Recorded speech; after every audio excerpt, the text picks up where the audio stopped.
با برنامه اخباری آزادی خوش آمدید. سلام بیننده عزیز. امروز 16 اپریل است. در برنامه خبرهای آخرین جهان تاجیکستان را خلاصه می‌کنیم. سرخط خبرها: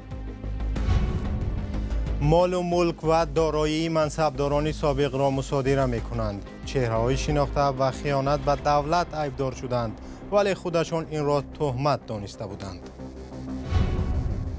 نورس روس کودک 9 ساله قرقیز را کشته است. مطبوعات روسیه انگیزه کشتار را ملت بدبینی نامیدند. و همچنین درباره انجام محاکمه دادگاهی سرباز پایگاه 201 روسیه در تاجیکستان گزارش میدیم که برای نرفتن به جنگ اوکراین پس از زخمی شدنش عیبدار میشد. برای آن مبارزه بردیم که پسرم غیر قانونی متهم شده بود. مقامات تاجیکستان به مصادره اموال چهره‌های شناخته شروع کردند که با اتهام تبادلات دولتی زندانی شدند. نزدیکان چندی از محکوم شدگان بر رادیو آزادی گفتند مقامات به آنها هشدار دادند که خانه‌های خود را خالی کنند. این در حالی است که پیوندان برخی از این افراد به قرار حکومت راضی نیستند. ملا رجب یوسفی و علیشیر ظریفی با جزئیات بیشتر. پس از قوه قانونی گرفتن حکم دادگاه درباره حبس چهره‌های شناخته، نمایندگان خدمات اجرا به مصادره اموال برخی از آنها شروع کردند. طبق اطلاع دریافته رادیوی آزادی، منزل پدری سید جعفر عثمانزاده سابق رئیس حزب دموکرات و وکیل پیشین پارلمان در ناحیه فرخار مصادره شده است. منزلی که عثمانزاده در دوشنبه زندگی می‌کرد به نام همسرش بوده است. حولی همراهان ظریفی وزیر پیشین کارهای خارجی تاجیکستان هم در کنار دوشنبه مصادره شده است. در خانه ظریفی کسی نبود و قلف درش را نو کرده بودند. چند همسایه ظریفی در صحبت حضوری به خبرنگار آزادی گفتند روز 14 اپریل نمایندگان مقامات به حولی او آمده به اهل خانواده دستور دادند که خانه مصادره شده است و آنها باید منزل را ترک کنند. بنا به معلوماتی که دسترس رادیوی آزادی شد، نمایندگان خدمات اجرا شام 15 اپریل به منزل اکبرشاه اسکندرov سابق رئیس شورای عالی تاجیکستان و مدت اجرا کننده وظیفه پرزیدنت تاجیکستان آمده به نزدیکان او گفتند که تا 2 روز آینده خانه را خالی نمایند. 2 ماشین اکبرشاه اسکندرov هم مصادره شده است. منزل احمدشاه کاملزاده معاون پیشین رئیس حزب دموکراتی تاجیکستان هم در کنار دوشنبه خالی است. همسایه ها در صحبت حضوری به خبرنگار آزادی گفتند روز 14 اپریل نمایندگان خدمات اجرا به این خانه آمده به پیوندان کاملزاده فقط 3 روز مهلت دادند که خانه را خالی نمایند. هیچ یکی از نزدیکان محکوم شده ها در این باره صحبت نمی کند. نمایندگان خدمات اجرا هم برای شرح مسئله مکتوب طلب کردند. پیوندان برخی از محکوم شده ها با شرط فاش نشدن نامشان به رادیوی آزادی گفتند از قرار مصادره اموال شکایت خواهند برد. به اطلاع یک منبع رادیوی آزادی، شاکرجان حکیموف معاون اول رئیس حزب سوسیال دموکراتی تاجیکستان که همگی یک خانه در بلند آشانه داشت از مصادره بیرون مانده است چون آن یگانه سرپناه اعضای خانواده است. روزنامه‌نگار رخشانه حکیموف یگان خانه یا اموال نداشته است. 200,000 سامانه که در صورت حساب رخشانه حکیموف بود از سوی مقامات حبس شده است و سرنوشت بعدی این مبلغ معلوم نیست. درباره مصادره اموال عبدالفیض عطایی سابق سخنگوی وزارت کارهای خارجی، سرهنگ ها نورامین غنیزاده و جمشید بویف چیز معلوم نیست. وکیلان دفاع قبلا گفته بودند که برای همه محکوم شده در دایره پرونده تبادلات قرار مصادره اموال نیز برآمده است. دادگاه عالی تاجیکستان روز 2 اپریل حکم 9 نفر را در دایره پرونده تبادلات به تغییر گذاشت. بعد این حکم دادگاه به اجرا درآمد. گروه عبارت از سیاستمداران و منصبداران پیشین و یک روزنامه‌نگار در ماه فوریه با اتهام خیانت و دولت و کوشش تبادلات از 8 تا 27 سال زندانی شدند. خودشان حکم را بی اساس می‌دانند و از مقامات خواسته بودند که حکم را بازنگری و قرار مصادره اموال را بیکار نمایند. ملا رجب یوسفی، علیشیر ظریفی، آزادی، دوشنبه. مقامات روسیه یک نابالغ 14 ساله روس را در کشتار کودک 9 ساله قرقیزستانی عیبدار و نسبت به او پرونده باز کردند. کمیته تفتیشاتی روسیه خبر داد که نابالغ به خواننده مهاجر با کارت زد و او در راه به بیمارستان جان داد. همکارم میرزانبی خالقزاد تفصیلاتی بیشتر دارد. کشتار کودک 9 ساله قرقیز در روسیه پرسر و صدا شد. مقامات روسیه در صحبت با رسانه‌ها انگیزه کشتار را بدبینی ملی دانستند. در نوارها دیده می شود که گمانبر می لنگد و او ادعا دارد که گویا مهاجر نورس قرقیزستانی اول به او حمله نمود. خبرگزاری‌های محلی نوشتند که نابالغ به پای خود با کارد زده گویا صحنه‌سازی کرده است. به نوشته رسانه‌ها در تلفن موبیلی نابالغ روس نوارهای دارای انگیزه‌های ملت بدبینی یافت شده است. نورس روس و کودک مهاجر قرقیز در یک مکتب می‌خواندند و همدیگر را می‌شناختند. حمله به مهاجران و ملت بدبینی در جامعه روسیه افزایش یافته است.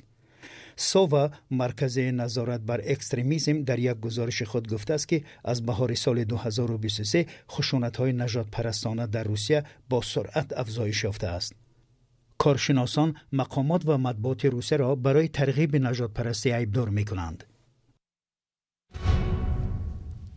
برنامه را با گزارشی از تاجیکستان ادامه می‌دهیم. آخر سال گذشته اکثراً به حادثه‌های شهر کانیبادام شمالی تاجیکستان چشم دوخته بودند که پی در پی چند کشتار مدهش صادر شده بود.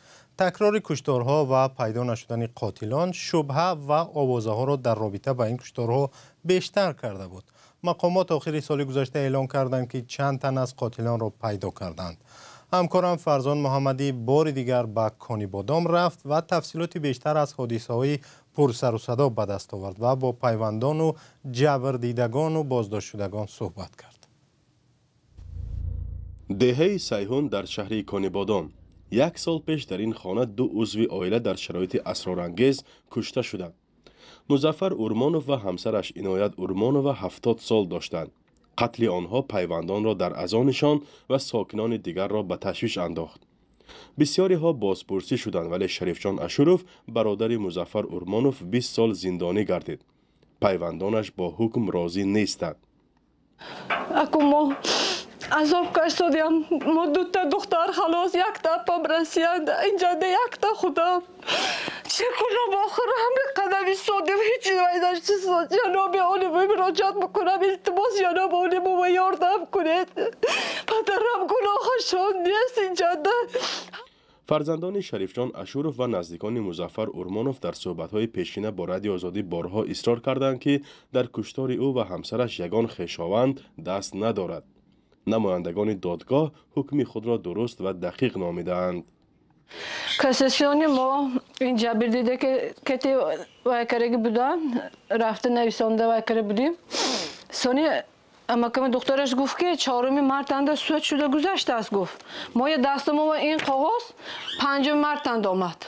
5 مارت آمد. بی اشتراک ما شده گذشت. گفت دور شد. خودجان دوشنبه و رفته قطعی رفته آمدیم. سود عالی و رفتیم. شده گذشته که همون حکومت ماند.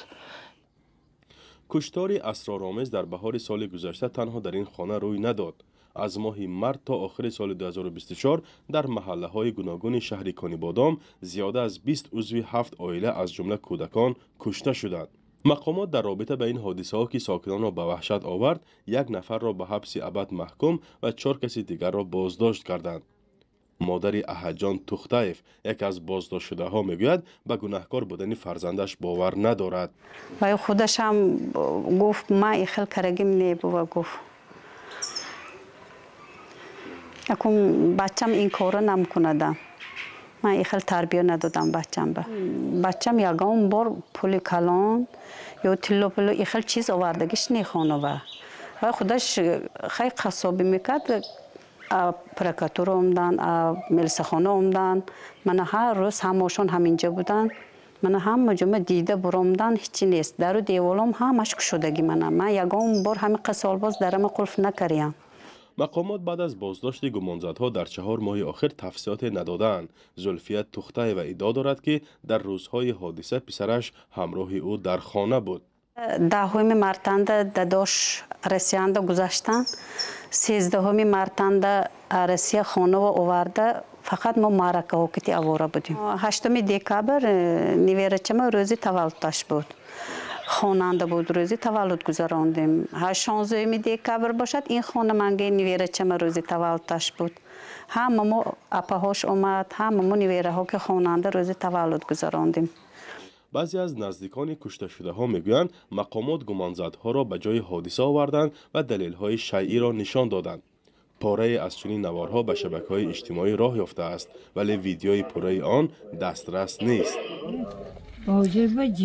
با گذشت یک سال از کشتارهای پیهم و اسرارآمیز در کانیبادام بعضی از نگرانی‌ها همچنان باقی است، ولی نظامیان که در خیمه‌های مخصوص به طور شبانه روزی منطقه را پاسبانی می‌کردند در اول ماه اپریل امسال به این کار خود پایان دادند. سنجش ماشین‌ها که از نیمه ماه دکمبر سال 2024 در درآمدگاه شهر کانیبادام به راه مانده شد هنوز ادامه دارد. فرزان محمدی، رادیو آزادی، شهر کانیبادام. بحثی بیش از 2 ساله یک سرباز پایگاه نظامی روسیه در تاجیکستان با مقامات این کشور به پایان رسیده است. مقامات روس سرباز جوان را با آن ایبدار می‌کردند که از ارتش فرار کرده است و نمی‌خواهد به جنگ اوکراین برود. سرباز و نزدیکانش می‌گفتند که او سال 2022 در جنگ زخمی شد و امکان بازگشت به ارتش را ندارد. همکارم علیشیر ظریفی و امیر ایسایف این قضیه را از ابتدا پی گرفت و آن را در گزارش خلاصه کردند. مفتشان پایگاه نظامی روسیه در شهر دوشنبه بعد از نیم سال بس پرونده سرباز یان بوکین را بستند. او سال 2022 هنگام شرکت در جنگ ضد اوکراین از منهش زخم برداشته است. بوکین برای بی سبب و با تأخیر حاضر شدن به مکان خدمت در قسم نظامی 201 در شهر بختر متهم میشد. بر اساس قانونگذاری روسیه تا 10 سال زندان به وی تهدید میکرد. اصلا خیلی سنگین است در این باره صحبت کردن. من پسرم و وکیل مدافع تمام مبارزه خود را برای برقراری حقیقت انجام دادیم. برای آن مبارزه بردیم که پسرم غیر قانونی متهم شده بود. به تمام مقامات دخلدار کشورم مراجعت کردم که وقت زیاد را طلب کرد. این خیلی دشوار بود. حالا سلامتی هم چندان خوب نیست. از پسرم نیست. هر دو باید طبابت گیریم. ولی شدم که پرونده بسته شد. به قول وکیل مدافعش، بوکین تنها تا 6 روز به تأخیر حاضر شدن به مکان خدمت حربی را بر دوش گرفته است. طبق خلاصه نهایی کارشناسان طبی که سنه 2 اپریل 2025 سال دسترس ما گردید، سرباز بوکین یان برای خدمت حربی کارناشایان دانسته شد و من بعد از ادای خدمت حربی نیز آزاد می‌گردد. حالا بوکین یان میتواند برای دسترسی به کفالت‌های اجتماعی به مقامات‌های دخلدار دولتی مراجعت کند. مادر سرباز میگوید هرچند پرونده به نفع آنها قطع گردید، در هراس است که پسرش دوباره به جنگ به اوکراین فرستاده می شود.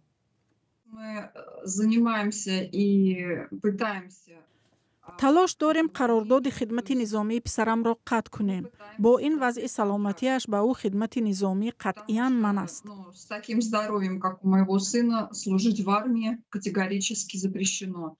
این زن میگوید برای حق تلاشیش تهدید هم گرفته است. مقامات روسیه گفتند برای با خبرنگاران بین المللی تماس داشتنم جواب خواهم داد.